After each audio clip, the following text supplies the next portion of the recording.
अरुणेश जी, कांग्रेस संविधान लेकर घूमती रहती है, आप उन्हीं के प्रवक्ता हैं कांग्रेस पार्टी के, और बार बार दुहाई देते हैं कि अभिव्यक्ति की आजादी छीनी जा रही है। अब अगर मुसलमान जो वक्फ बोर्ड का, वक्फ बिल का विरोध कर रहे थे, वो काली पट्टी बांधना चाह रहे थे, तो उनको काली पट्टी बांधने पर भी रोक लगा दी गई है। कैसे मानते हैं इसे आप? देखो साहब, वाकई देश में संविधान खतरे में है। कोई कॉमेडियन है वो कॉमेडी नहीं कर सकता, कोई पत्रकार है वो सरकार से सवाल नहीं कर सकता, कोई सामाजिक कार्यकर्ता है वो विरोध नहीं कर सकता, मुसलमान वो विरोध नहीं कर सकते, हिंदू युवा, बेरोजगार युवा वो विरोध नहीं कर सकते। जाहिर सी बात है, तो क्योंकि आज जो काली पट्टी लगा के जो विरोध होना था वो विरोध होना था। भाई हर किसी को विरोध करने का अधिकार है। जब बीजेपी विपक्ष में थे तो ये लोग विरोध नहीं करते थे, सिलेंडर लेके सड़क पे आ जाते थे, तमाम तरह के आंदोलन करते थे, और इन्हें उस समय आंदोलन करने की आजादी हुआ करती थी। आप बताइए कहां किसकी गिरफ्तारी होती थी? लेकिन अगर कोई कार्रवाई संसद में चल रही है तो सड़कों पर काली पट्टी बांधने की क्या जरूरत है? क्यों जरूरत नहीं है साहब? जनता के बीच में संदेश तो सड़कों से ही जाएगा। राम मनोहर लोहिया जी, जो एक समय सबसे बड़े समाजवादी नेता रहे हैं, उन्होंने कहा है कि सड़क पे आंदोलन से ही सामाजिक परिवर्तन होता है, और जब तक सड़क पे काली पट्टी लेके विरोध प्रदर्शन नहीं होगा तो पता कैसे चलेगा जनता को कि आखिर विरोध किस चीज के लिए है? शांतिपूर्वक काली पट्टी बांध के मुसलमान प्रदर्शन कर रहे थे, माहौल बिगाड़ने का भी तो खतरा है। माहौल बिगाड़ रहे हैं ये बीजेपी वाले। आप देखिए, महाराष्ट्र में माहौल बिगाड़ा, फिर आगरा में जो ये बीजेपी की सह पे जो काम हुआ है, एक दलित सांसद के ऊपर जो अटैक किया गया, हजारों गुंडे वहां भेजे गए जिसमें पुलिस प्रशासन के लोग भी शामिल रहे, इतनी संख्या में लोग वहां पहुंच गए। बताइए, एक सांसद के घर पर तो करनी सेना की जिम्मेदारी, बीजेपी का ही तो हाथ है। शासन प्रशासन आखिर क्या कर रहा था? कहां से करनी सेना के अंदर आ गई? शासन प्रशासन आखिर क्या कर रहा था? उनको ऐसे अनुमति कैसे मिल गई?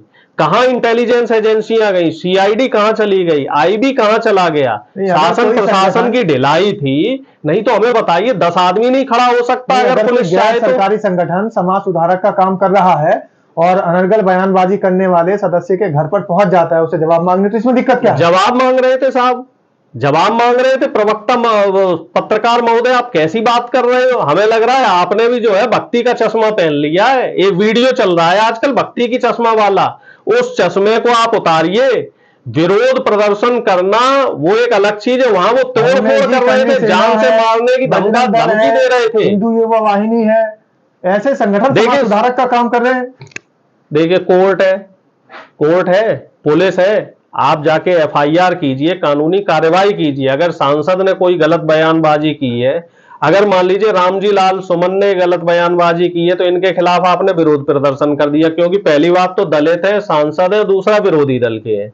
आप ये बताइए, संजय निषाद के ऊपर आप कुछ क्यों नहीं बोलते बीजेपी के लोग? संजय निषाद सीधे सीधे भगवान राम पे टिप्पणी करते हैं।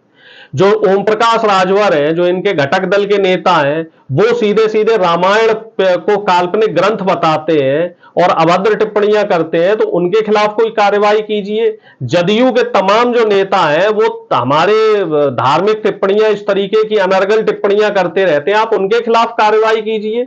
और रही बात संसद के अंदर और संवैधानिक बात की, तो शायद बीजेपी के लोग भूल गए हैं कि कुंवर दानिश के ऊपर जो बीजेपी के एक नेता थे, गालीबाज नेता, उन्होंने किस तरह की संसद के अंदर बात कही थी और किस तरीके से दिल्ली के चुनाव में उन्होंने प्रियंका गांधी जी के ऊपर बात कही थी। क्या उनके ऊपर कोई कार्रवाई हुई? जब बीजेपी के लोग एकदम इस बदनीयती से काम कर रहे हैं, गालीबाजी दे रहे हैं, और देंगे क्यों नहीं? क्योंकि इनके ऊपर जो हुक्मरान बैठे हुए हैं उनसे इनको परमिशन मिली हुई है। आप बताइए, प्रधानमंत्री मोदी ने और योगी जी ने दिल से माफ करने के अलावा और कोई कार्रवाई इन लोगों के ऊपर करी हो? जाति देख के, धर्म देखकर जहां पे न्याय दिया जाता हो। आप बताओ साहब, सड़क पे नमाज नहीं पढ़ सकते, ठीक है, हमें समझ में आता है, चलो भाई ट्रैफिक बाधित होगा, अब छत पे भी नमाज नहीं पढ़ने दोगे? तो कल को आप ये बोलोगे घर के अंदर भी नमाज मत पढ़ो, फिर आप ये बोलोगे कि ईद मत मनाओ। जरूरत क्या है? नहीं जी, फिर आप बोलोगे कि ईद मत मनाओ, फिर कहोगे मुहर्रम मत मनाओ। आप एक काम क्यों नहीं करते हो पत्रकार महोदय? आप और आपकी जो बीजेपी पार्टी है, सब लोग मिलके जो देश के मुसलमान है, देश के जो मुसलमान है, इन मुसलमानों को अफ्रीका के जंगल में छोड़ाओ जाके। देखे तो बीजेपी को बनाया है सरकार, किसने बनाई है? नहीं, सबको जाके जो है वो अफ्रीका के जंगलों में छोड़ाओ, तब जाके आपको तसल्ली मिलेगी। भैया कोई भी धार्मिक त्योहार है, और देखो कितनी अच्छी बात हो रही है, होली किसके साथ पड़ा। अरे बात सुन लो भाई, बता दो, काली पट्टी बांध के विरोध प्रदर्शन दिखाने का दिन जुमे पहले मेरी बात सुनो, अरे पहले मेरी बात सुनो। होली जो हुई वो जुमे के साथ हुई, अब जो ईद आ रही है वो नौ दुर्गे के साथ आ रही है, तो ये ईश्वरीय संकेत है, ऊपर से संकेत आए हिंदू मुस्लिम एकता को लेकर। काली पट्टी शनिवार में नहीं बन सकती थी, काली पट्टी का विरोध प्रदर्शन भी जुमे को ही क्यों ना हो, शांतिपूर्ण तरीके से प्रदर्शन क्यों ना हो, शांतिपूर्ण तरीके से इस देश में प्रदर्शन क्यों ना हो। आखिर इस देश में बाबा साहब भीमराव अम्बेडकर का संविधान चलेगा कि मनु संहिता चलेगी, हमें यह बताया जाए। देश संविधान से चलेगा कि मनु संहिता से चलेगी? देश हिटलर शाही से चलेगी क्या? आप सबको गालियां देंगे? कौन गाली दे रहा है? किसने गाली दी प्रधानमंत्री को? सुबह से लेकर शाम तक बीजेपी के नेता कांग्रेस को और विपक्ष को क्या क्या नहीं बोलते हैं। अरे पत्रकार महोदय, किस तरह की बात करते हैं आप? कैसे आप एक तरफा बात करते हैं? क्या बात करते हैं आप? आपने जो है आंखें बंद कर रखी हैं, आपने आंखों पे पट्टी बांध रखी है। जब अखिलेश यादव जी के लिए, राहुल गांधी जी के लिए और खड़गे जी के लिए बीजेपी के नेता आने लगे टिप्पणियां करते हैं, तब आप लोग सवाल नहीं करते, तब आपके मुंह में दही जम जाता है। अखिलेश यादव की आप बात कर रहे हैं, उन्हें तो गौशालाओं से दुर्गंध आ रही है, फिर देश से गौशाला कहां निकाल के फेंक दी जाएगी? एक बात हमें बताइए, गौशालाओं में क्या हो रहा है? गौशालाओं में क्या हो रहा है? पूरा बयान आपने अखिलेश यादव जी का सुना है? योगी जी, गौशालाओं में जितनी अव्यवस्था है, करोड़ों रुपए का जो फंड है बीजेपी के नेता खा रहे हैं। अखिलेश यादव जी ने कहा है कि गौशालाओं का प्रबंध जो है समुचित तरीके से नहीं किया जा रहा है, उस फंड को बीजेपी के नेता खा रहे हैं। आप बयानों को तोड़ मरोड़ के प्रस्तुत नहीं कर सकते पत्रकार महोदय। मीडिया तो इस समय बीजेपी के यहां गुलाम बैठी है, मीडिया की हिमाकत है। 11 साल में बताइए कभी प्रधानमंत्री से सवाल किया हो? प्रधानमंत्री आज पीले कपड़े पहन के गए, वाह वाह वाह वाह, मोदी जी आज पीले कपड़े पहन के गए। प्रधानमंत्री जी ने आज मोर को दाना डाला तो 4 दिन वही खबर चलती रही। प्रधानमंत्री शेर के साथ खेल आए तो जिस शेर के साथ खेल रहे हैं, एक शेर दूसरे शेर के साथ खेल रहा है। संदेश दे रहे हैं देश को पशु प्रेम के, पक्षी प्रेम के प्रति, तो आपको फिर दिक्कत। इंसान प्रेम कब करेंगे प्रधानमंत्री जी? देश के गरीबों से प्रेम कब करेंगे? कि अडानी अंबानी के बच्चों से ही प्यार करेंगे? कभी देश के गरीबों के साथ भी कुछ प्यार मोहब्बत वाली बात कर ले प्रधानमंत्री। मुसलमानों के साथ कर रहे हैं। 90,000 सरकारी स्कूल प्रधानमंत्री ने बंद करवा दिए। उन सरकारी स्कूलों में किसके बच्चे पढ़ते हैं? गरीबों के बच्चे पढ़ते हैं।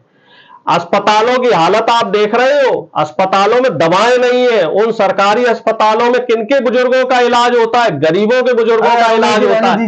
प्रधानमंत्री को गरीबी नहीं, गरीबों से नफरत है। प्रधानमंत्री को सिर्फ अमीर आदमी पसंद है, अमीर मुसलमान पसंद है, अमीर हिंदू पसंद है।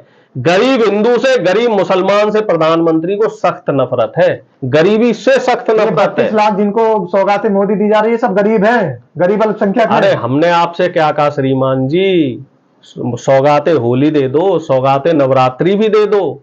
नवरात्रि में जो करोड़ों गरीब बेचारे लंगर के, फिर आप आरोप लगा दोगे कि सनातन धर्म के प्रति है जो बहुत ज्यादा हमने आज तक कभी आरोप लगाया? सनातन राष्ट्र बनाएंगे, आरोप हमने कभी लगाया? देश राष्ट्र बनाएंगे। हम तो ये कहते हैं साहब, देश संविधान से चलेगा। हिंदू राष्ट्र की नींव रखी गई तो संविधान से चलेगा। ना देश हिंदू राष्ट्र बन सकता है, ना मुसलमान राष्ट्र बन सकता है। जब तक देश में संविधान का हक है, संविधान का राज चल रहा है, तब तक देश संविधान से ही चलेगा। और इस संविधान की ताकत को जो भी कमजोर करने की कोशिश करेगा, उसे देश में चैन से जीने नहीं दिया जाएगा। उससे सवाल होंगे, और तीखे तीखे सवाल होंगे। और दुर्भाग्य है देश का कि पत्रकारों ने सरकार से सवाल करना बंद कर दिया। संविधान इजाजत नहीं देता, संविधान इजाजत देता है। पत्रकार महोदय, आप भी संविधान पढ़ना शुरू कर दो।